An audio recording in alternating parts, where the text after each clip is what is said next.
NIF para las pymes con las normas de contabilidad NIF. Obviamente, cuando se modifica la estructura y la filosofía de la sección 23 de ingresos por actividades ordinarias, la parte de dividendos se traslada a esta parte de instrumentos financieros, porque si recordamos que recién dijimos que para una parte era un activo financiero y para otra parte era o un pasivo financiero o un instrumento de patrimonio, entonces los dividendos están asociados a instrumentos de patrimonio, entonces se consolidó su consecuencia dentro de esta norma. Debatimos muchísimo dentro de, desde el año 2020 hasta el año 2024 en relación con esta sección, cuál era el modelo de deterioro. Porque como sabemos, en las normas de contabilidad NIF tenemos un modelo de deterioro de pérdida crediticia esperada, es un modelo no tan fácil de aplicar, porque debemos reconocer junto con el reconocimiento del instrumento la posible pérdida y lo que traíamos en la norma 2015 y que se mantiene en la norma 2025 es el método de pérdidas incurridas para determinar ese deterioro. La contraprestación contingente, les comento que fue algo que surgió de unas consultas que le hicieron al SMEIC y que analizado como fue por el IASBI, se decidió la incorporación y complementación de esta sección 11 y las disposiciones de cobertura de contabilidad para cobertura que teníamos en la sección 12 actual pasan de la misma manera a la segunda parte de esta sección 11 en la edición 2025. Contamos ya con nuestro módulo educativo de esta sección disponible en inglés, que puede ser traducido al español con inteligencia artificial, con las recomendaciones que ya les comenté. ¿Qué tenemos en la medición de valor razonable? El valor razonable también tenemos un cambio de filosofía entre la edición 2015 y la edición 2025. Porque en la edición 2015 nosotros tenemos un principio de la medición del valor razonable desde la perspectiva de la entidad. Ahora nosotros tenemos una medición de valor razonable desde la perspectiva del mercado. Entonces eso nos lleva a que nosotros tenemos que analizar unos supuestos que analizan los participantes de mercado para nosotros poder buscar el valor razonable. ¿Qué nos detalla esta norma? Esta norma nos detalla los diferentes enfoques que se van a tener para las técnicas de valoración en el caso del valor razonable. Y estas técnicas de valoración, si usted tiene interés de profundizar más en relación a su contenido, los invito a que ubiquen las normas internacionales de evaluación, donde están muy bien explicados estos tres enfoques.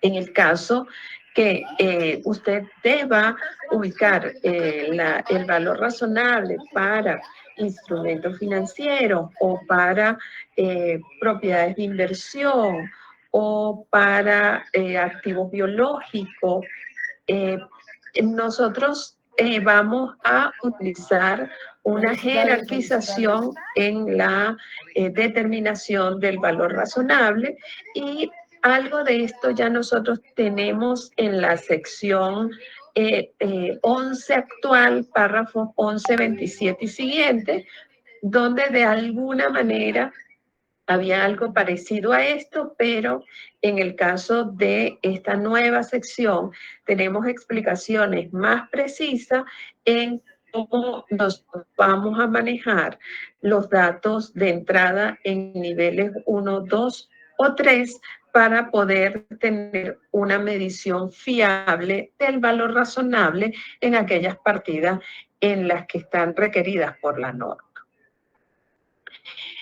Para poder comentar sobre la sección 19, que también me señalaba Remy al inicio, es necesario primero entender el ecosistema de las inversiones estratégicas. Y las inversiones estratégicas se fundamentan en el control, es decir, aquel poder que yo voy a tener para poder dirigir las actividades relevantes de la entidad donde yo invierto, y según esa gradación de poder que a su vez me exponga a derechos de rendimiento variable y que yo me vea afectado de esos rendimientos, yo voy a estar en diferentes grados de poder y control dentro de la entidad donde invierto. Yo puedo invertir tanto bajo instrumentos de patrimonio de otra entidad y puedo tener una presunción refutable de en qué gradación me consigo. Pero lo que yo debo evaluar es cuál es la densidad o la intensidad de control que yo obtengo a través de la adquisición de ese instrumento de patrimonio. Si yo adquiero menos del 20% de la capacidad para tomar decisiones en esa entidad donde invierto, estoy sencillamente en la inversión de un activo financiero, que sería un instrumento de patrimonio para la otra entidad, y yo voy a aplicarle entonces la sección 11. Si estoy entre un 20 y un 50, estaré en influencia significativa, no tendré control y le voy a aplicar la sección 14. Si tengo la misma cantidad de toma de decisiones que la otra parte, aquí hablaríamos de manera jocosa de una especie de matrimonio donde ambos tienen el mismo poder de toma de decisiones, estaríamos hablando de control conjunto y aplicaríamos la sección 15, y si yo tengo más del 50%, estaríamos entonces en control en su forma pura, donde habrá una participación minoritaria y donde entonces tendré que aplicar la sección 19, que es la sección que tuvo unos cambios importantes. Ella sigue con su mismo modelo de adquisición que ya tenemos en la edición 2015. Pero ha sido reestructurada, ha sido más escrita de manera más robusta, fundamentada, como les comenté al inicio, en la NIF 3. Y para ello, para nosotros aplicar esta sección, obviamente, tenemos una serie de pasos que dar. Lo primero, tenemos que identificar que estamos en una combinación de negocios. Entonces, paso 1, tengo que saber qué es un negocio, está definido en la norma. Y luego, entonces, sabiendo que de una determinada transacción, efectivamente estoy en transacciones respecto a un negocio y no respecto a unos activos, entonces yo tengo que ir a la sección 19. ¿Qué voy a hacer allí? Voy a definir quién tiene el control. Porque recuerden que, por lo que les comentaba en la lámina anterior, hay una gradación de control. Entonces, ¿quién efectivamente es que tiene control en los términos establecidos en la sección 9 para aplicar la sección 19? Eso voy a la sección 9, evalúo cuáles son las condiciones para saber quién es el adquirente y luego voy a pasar al paso número 2, a saber en qué momento es que obtuve el control, y allí es donde yo voy a identificar la fecha de adquisición. ¿Qué va a pasar en esa fecha? Yo voy a tener que reconocer y medir activos identificables adquiridos en esa negociación y pasivos asumidos a valor razonable y participación no controladora en la adquirida. ¿Por qué? Porque recordemos que yo puedo tener 51% o más, pero pudiera no tener el 100%. Entonces, siempre voy a tener una participación no controladora, o como la decimos en algunos países, una participación minoritaria. En este punto, yo tengo que combinarme con las secciones correspondientes, muy especialmente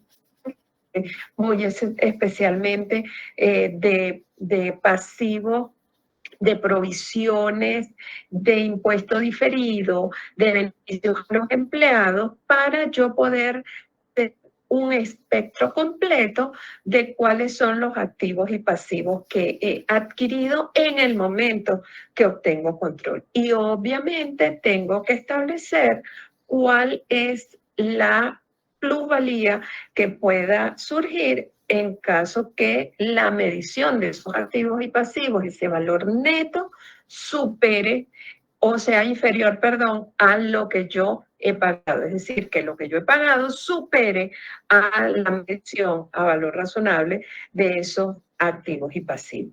Esta norma además trae cuál es la medición posterior. ¿De qué? De la plusvalía, de los pasivos contingentes y de la contraprestación contingente que yo he podido adquirir. Entonces, aquí, si bien el enfoque sigue siendo similar al que tenemos actualmente en la edición 2015, es importante que esta sección sea de lectura obligatoria cuando usted, colega, se enfrente a una transacción en una entidad que lo lleve a obtener el control en una entidad adquirida y que como consecuencia de ello entonces esté presente frente a una combinación de negocio. Y llegamos a la sección 23. Es la última de las secciones nuevas que están contenidas en la norma. La sección 23 hizo una ruptura de lo que nosotros tenemos en la sección 15. Recordamos que la sección 15 estaba alineada con la NIC 18 hoy derogada. Y la NIC 18 tenía tres grandes grupos: la venta de bienes, la prestación de servicios y el uso de activos de la entidad por parte. Teníamos plusvalía y teníamos dividendos de la sección 23. Ese enfoque se fundamentaba en lo que era la transferencia o no de beneficio o de perjuicio con respecto a mi cliente. En este punto, el cambio es radical. ¿Por qué? Porque ahora esta sección 23 está fundamentada en las promesas del contrato, en el precio de la transacción y en la oportunidad en que yo hago los cumplimientos de esas promesas del contrato. Entonces ya no tengo ventas de bienes, prestaciones de servicios separados, sino que incluso recordamos que en la sección 23 también teníamos los contratos de construcción, que son un servicio con unas características especiales, pero se les percibe. Aquí, alineados con la NIF 15, pero escrita de una manera mucho más sencilla, con muchas simplificaciones. Esta sección 23 me establece exactamente el mismo método de 5 pasos. Mi primer paso, tengo que identificar que tengo un contrato con un cliente. Ese contrato puede ser escrito o verbal, pero deben existir las características de la existencia del contrato. El tema de que sea verbal o escrito, la diferencia está en la prueba, pero no en los derechos. A lo mejor ustedes consiguen en sus jurisdicciones, nosotros lo tenemos aquí, casos donde hay demandas que han sido ganadas porque se incumplió un trato de palabra, pero al haber otros elementos que le hacen llegar al juez con elementos de convicción de que efectivamente ahí existía un contrato. Entonces el contrato, desde el punto de vista legal, debe tener partes, objeto y precio para que Obviamente, esas partes deben tener una intención, debe haber un consentimiento. Entonces, consentimiento, objeto y causa, como decimos los abogados, son los elementos fundamentales del contrato. En esta norma pueden existir, en cuanto a la identificación del contrato, aspectos que van sucediéndose en la medida de que ese contrato va evolucionando. Entonces pueden haber combinaciones de contratos, es decir, que yo haga otros contratos con las mismas partes que tengan que ver o no con los mismos bienes. Entonces, la norma va, o esta sección específica, me va llevando de la mano qué hacer en esos casos. Como se puede dar el caso que yo suscribí un contrato originalmente y luego lo incrementé o lo disminuí por algunas razones propias de la dinámica económica. También algunos dentro del cuerpo de la norma de la sección y otros están detallados en el apéndice que tienen en la sección y allí les ubico dónde están unos y otros.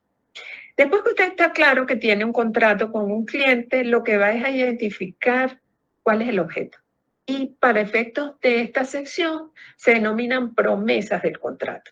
Es decir, los bienes o servicios que yo, entidad, me comprometí a transferir a un cliente y que ese cliente se comprometió conmigo a pagarlos. Entonces, dentro de esto hay que distinguir bienes de servicio, bienes iguales de bienes distintos, servicios iguales de servicios distintos, bienes y servicios combinados.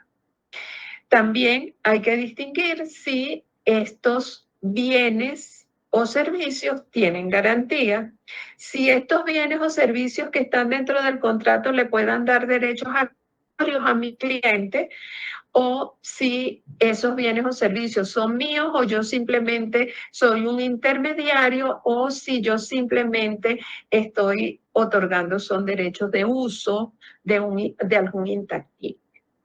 Entonces, todos esos elementos yo tengo que evaluarlos en el paso número 2. El paso número 3 es el precio de la transacción. Y el precio de la transacción pareciera que es muy fácil, depende de cómo se han establecido las condiciones. Porque si yo tengo un contrato con un cliente por un solo bien que está definido y con un solo precio que lo voy a pagar de contado, pues obviamente ahí no hay complicaciones. Pero si yo tengo más de un bien y me lo van a pagar una parte en efectivo y otra parte en bienes, entonces ya tengo que hacer una evaluación distinta para yo poder saber el quantum del precio de esa transacción. Y si además ese pago está sujeto a variaciones a lo largo del tiempo. Es decir, que si yo lo cumplo en una determinada fecha, voy a tener un bono o voy a tener una penalización. Si yo solicité un anticipo y ese anticipo lo voy a reembolsar o no lo voy a reembolsar, si el pago lo voy a hacer de contado o lo voy a hacer diferido en el tiempo. Entonces, dentro del el precio también hay una serie de elementos que yo tengo que evaluar para poder pasar al paso número 4, que quizás sería el paso más sencillo, y es la asignación de ese precio definido a las promesas del contrato.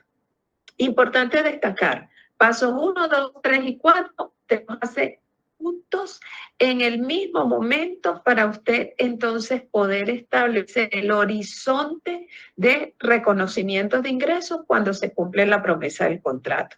Porque recordemos que yo puedo tener contratos que son de cumplimiento inmediato o contratos de tracto sucesivo. Entonces, un contrato de tracto sucesivo es, por ejemplo, si mi contrato, y vamos al ejemplo clásico que hemos utilizado desde que estamos estudiando la NIF 15. Tengo una operación donde le vendo a mi cliente un celular con un año de servicio de data. El celular se lo entrego de inmediato, obviamente le instalo sus datos y el cliente va a hacer uso 12 meses o por 12 meses del servicio de data. En ese punto yo tengo un cumplimiento en un punto, que es la entrega del bien, el celular en el caso de nuestro ejemplo, y otro de tracto sucesivo, es decir, que cada mes de los 12 meses yo voy a estar prestando un servicio. Entonces, ambos montos que he asignado a esas promesas del contrato, yo tengo que distribuirla en el horizonte del tiempo según como yo voy cumpliendo y no como estaba establecido dentro de lo que era la actual sección 23. ¿Qué otro aspecto me va a tocar esta norma? Los costos del contrato. Se puede dar el caso que yo tenga que incurrir en unos desembolsos yo para poder hacer una negociación con un cliente. Ejemplo, yo tengo una procesadora de granos y un determinado cliente por efecto de cadena de valor me exige que yo tengo que realizar un determinado proceso especial que yo no lo hago ordinariamente en la elaboración de mi producto, pero estoy en lo que normalmente se conoce como maquila y dentro de esa maquila me exigen que yo tenga que tener unos procesos adicionales especiales y para yo poderlo hacer tengo que tener una infraestructura provisional adicional o tengo que tener un personal adicional o tengo que hacer algunas pruebas adicionales y esos serían costos para obtener y costos para cumplir el contrato. Entonces, dentro de esta sección muy completa, muy digerible, vamos a encontrar todo lo que nos va a circundar lo que son relaciones con nuestros clientes. Importante, pasos 1, 2, 3 y 4, no lo olvidemos, tenemos que hacerlo al inicio del contrato. Sigo comentándoles, como les dije al inicio, algunas secciones que considero que son capitales. Uno, obviamente, las secciones que están vinculadas con estado financiero. Ellas no tuvieron cambios muy sustanciales, con excepción de la sección 7, estado de flujo efectivo, donde se incorporó los acuerdos de financiación de proveedores, que es el factoring inverso. Esto por lo que nosotros pudimos estudiar cuando estuvimos evaluando el adendo a nivel latinoamericano, no se da en muchos de nuestros países. De los participantes de ese GTT que yo estuve coordinando, pues los países que participamos en ninguna de nuestras jurisdicciones se daban esos casos. ¿Qué es? Que así como yo tengo el factoring conocido, yo tomo mis facturas de clientes y las descuento, en este caso lo hago con facturas de proveedores, algo para decirlo muy rápido, ¿no? También aspectos sobre materialidad y bases de acumulación o de vengo que están dentro de lo que es la presentación de los estados financieros y revelaciones sobre estos temas también fueron incorporados. Noticia buena, tenemos el módulo ya listo. El IASBI ya emitió este módulo de la sección 7, el módulo educativo, y allí pues podrán también ubicar mayor información en relación con estos cambios incorporados que no son de la densidad de los que ya comentamos anteriormente, pero obviamente tenemos que evaluarlo. Otro aspecto importante, activos no financieros. Hablamos de los activos financieros, sección 11, activos no financieros.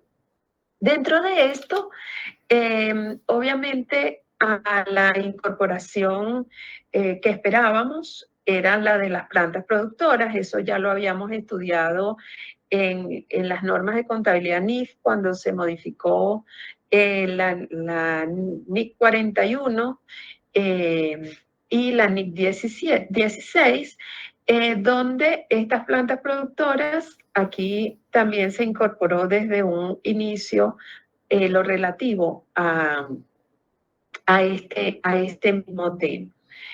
Algunas precisiones en materia de amortizaciones y en materia de depreciaciones fueron incorporados aquí y obviamente en la sección de inventarios que nos trae algo en relación con la vinculación con la sección 23. Recordemos que esta norma, siendo una sola norma, lo mismo ocurre con las normas de contabilidad NIF. Ellos son, yo siempre lo explico, como una especie de enjambre de abeja y por eso yo las presento así. Ellas todas están vinculadas unas con otras y lo relativo a una pues impacta a las otras y en este caso se hizo una modificación en la sección 13 por derivación de las modificaciones que hubo en la sección 23. El otro tema que el adendum abordó fue la conversión, la modificación en la sección 30 de conversión extranjera.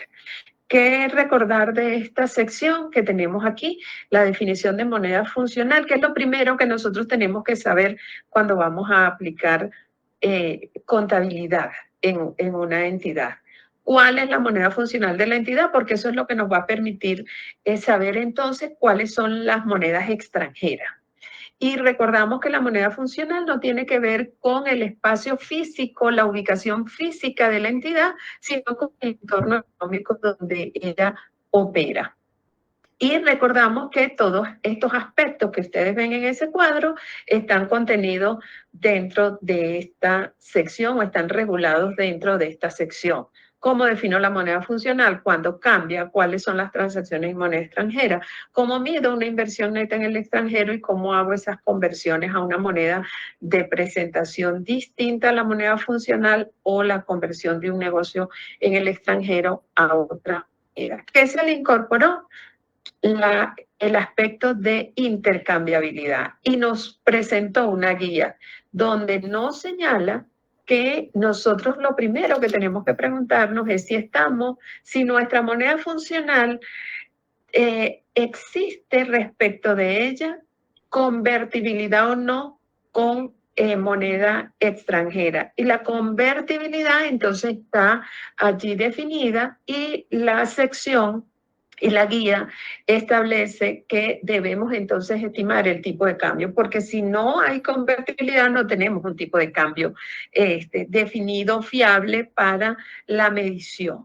Entonces, la norma me establece orientaciones en cómo voy a hacer esa estimación del tipo de cambio de contado para yo poder medir al cierre del ejercicio si estoy en medición posterior o a la fecha de transacción si estoy en medición inicial y me establece la posibilidad de uso de algunas otras técnicas de medición. Para ir revisando cómo voy a aplicar la sección 25. Entonces, yo me planteo, lo primero que yo tengo que saber cuáles son los principios de contabilidad de aceptación general que aplican en la jurisdicción donde yo trabajo. Ellos son NIF, son la NIF para las pymes o no son la NIF para las pymes.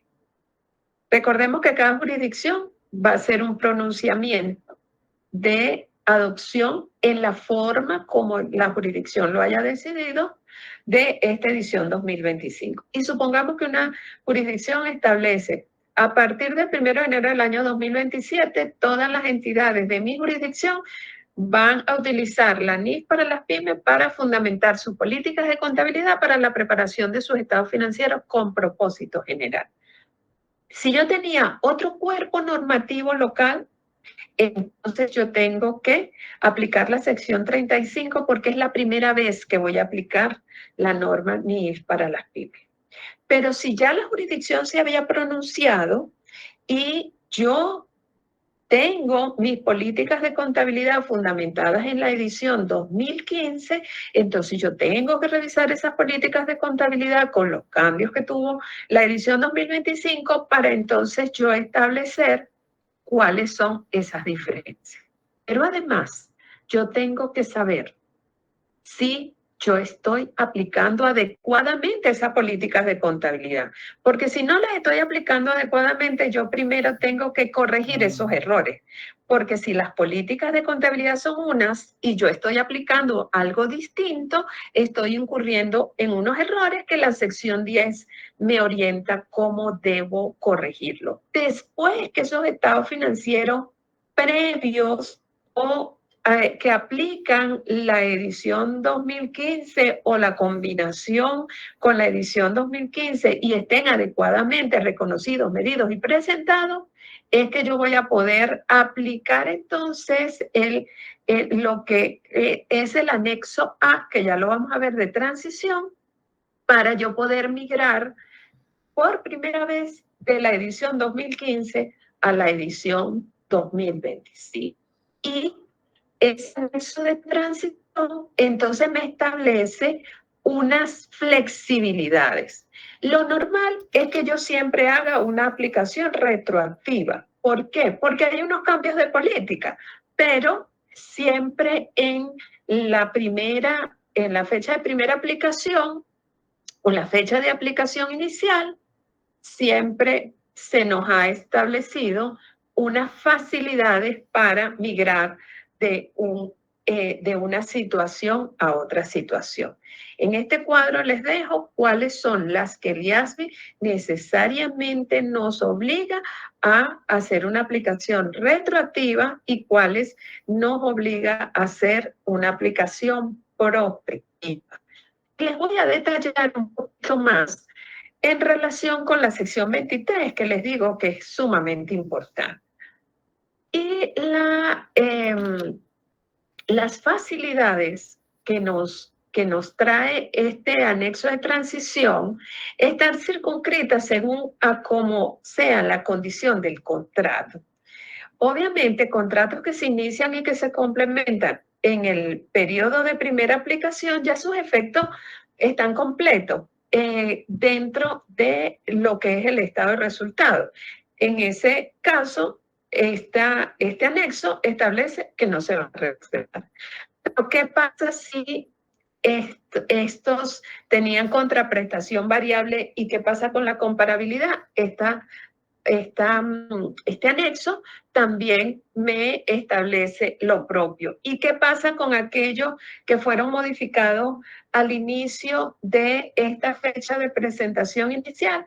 Lo mismo me señala cómo voy a hacer las aplicaciones retroactivas. Y de la misma manera me establece las orientaciones para la aplicación prospectiva. Obviamente, los contratos que comienzan después de la aplicación inicial, yo tengo que hacer una aplicación prospectiva. Y establece los cambios cuando sí o cuando no, cambiar las políticas de contabilidad para los contratos que están en curso y las revelaciones que aplican y que no aplican. Esto, mis amigos, tenemos que leerlo para que nosotros nos empecemos a preparar desde ahorita cuando vayamos en 2027 o fecha posterior que vayamos a aplicar esta sección 23 de la edición 2025. ¿Qué haciendo en Leti? Les conté al inicio que teníamos unos grupos de trabajo permanente y que uno de ellos eran las pymes.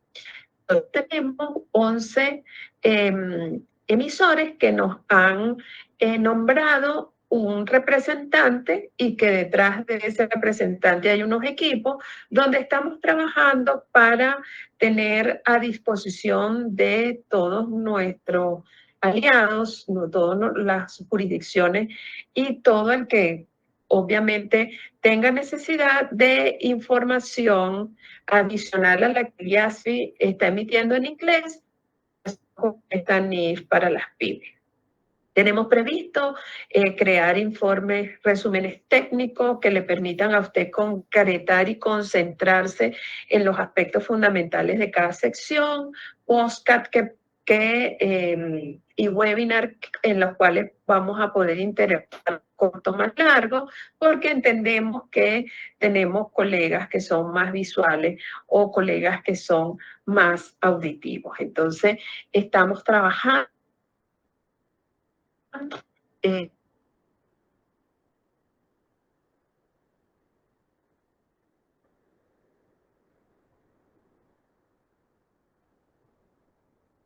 esta norma en todos los países que tiene asociado. Cierro invitándolos a nuestro congreso, que será el próximo 23 y 24 en nuestra página web.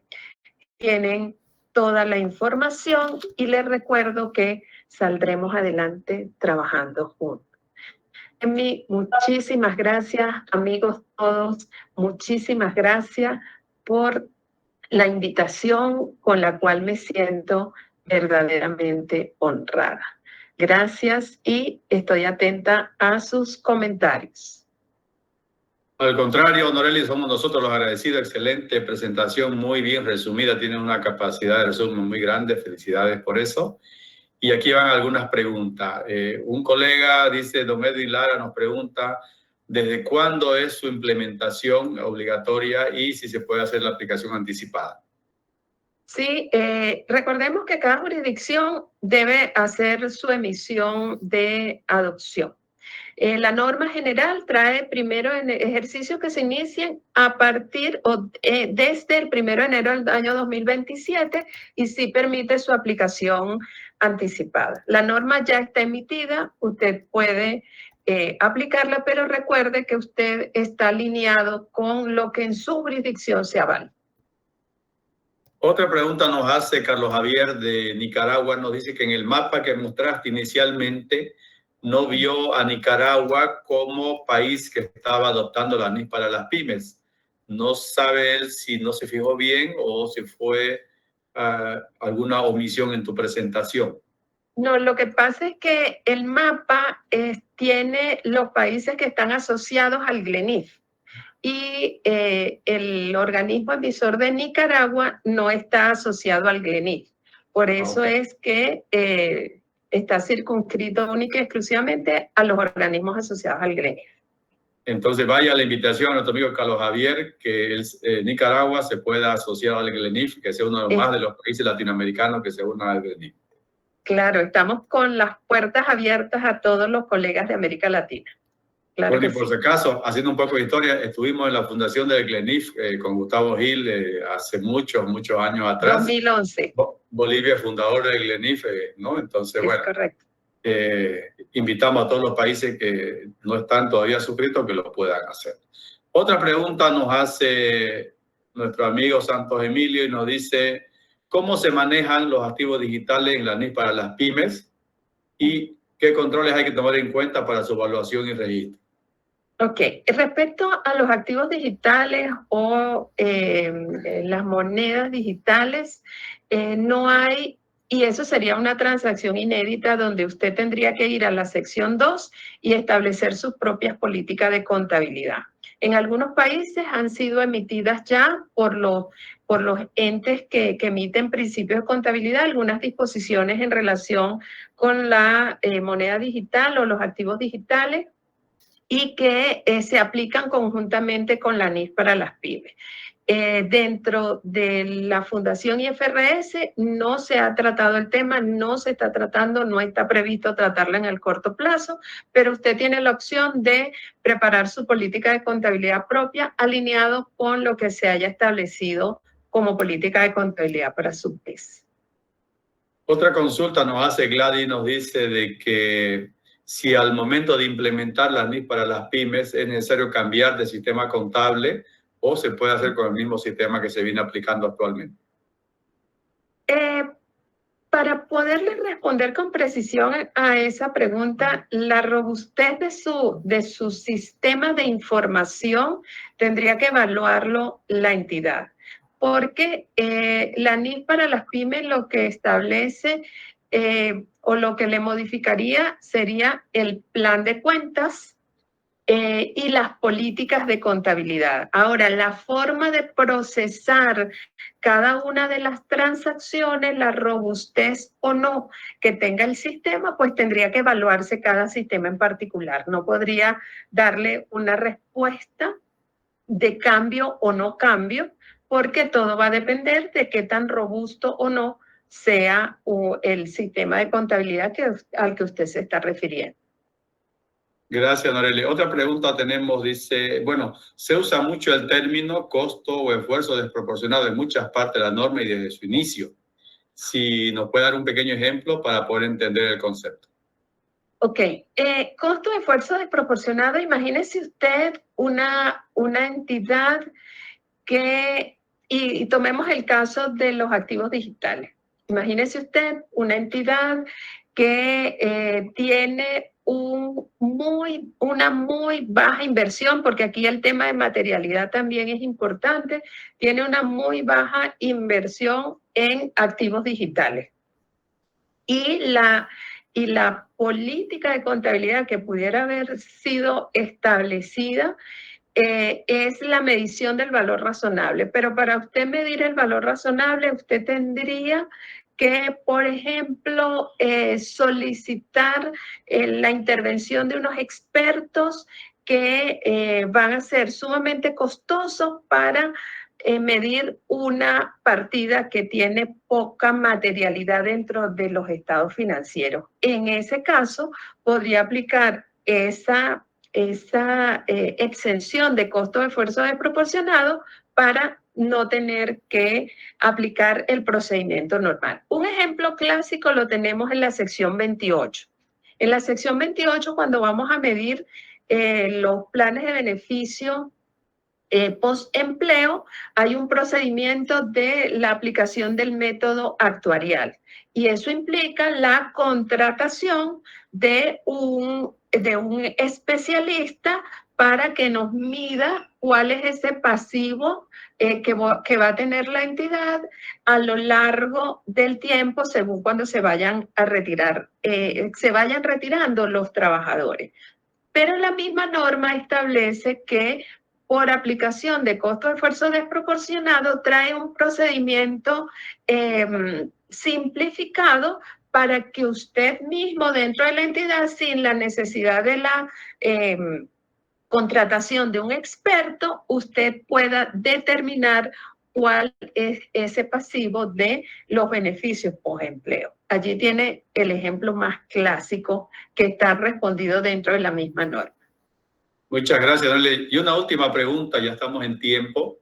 Hay muchas críticas a la NIF para las pymes desde su inicio, desde su creación prácticamente, en que dice de que se centra mucho en su complejidad y básicamente hay muchos costos de implementación que muchas veces las pymes no están dispuestas a pagarlo versus los beneficios que va a recibir de su implementación.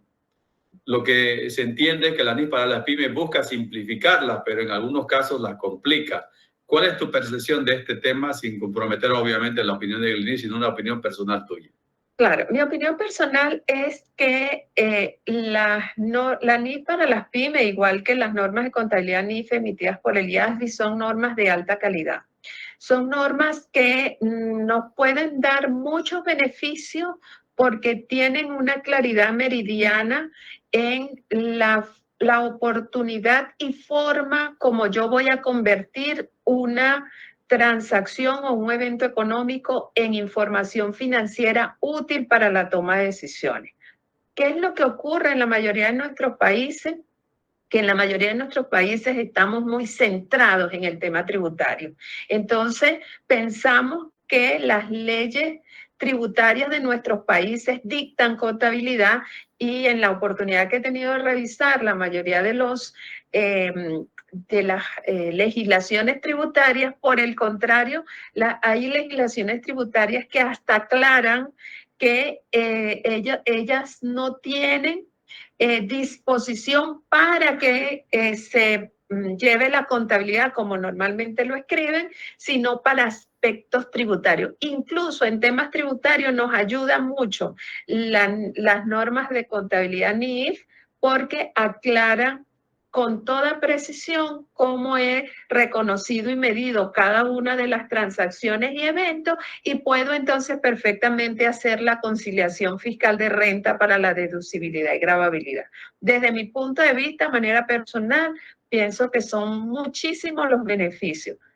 y que como contadores públicos nos forman en un 80% de lo que tiene dispuesto las normas. Algunas pinceladas que nosotros vamos a tener que agregar a nuestro conocimiento, pero en definitiva el contador público está bien formado como para aplicar sin ningún tipo de dificultad la norma de contabilidad NIF y muy especialmente la NIF para las pymes que está simplificada.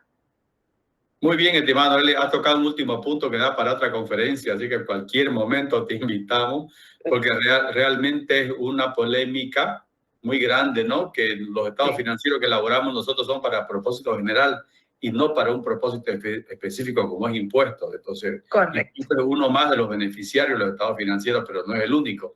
Pero es una discusión bizantina que da para otra conferencia, así que bueno, eso lo dejaremos para otro momento. Simplemente agradecerte a ti, agradecerte a todos los colegas que nos han acompañado, a la Asociación Interamericana de Contabilidad y a la Comisión de Administración y Finanzas que nos han acompañado esta jornada de capacitación.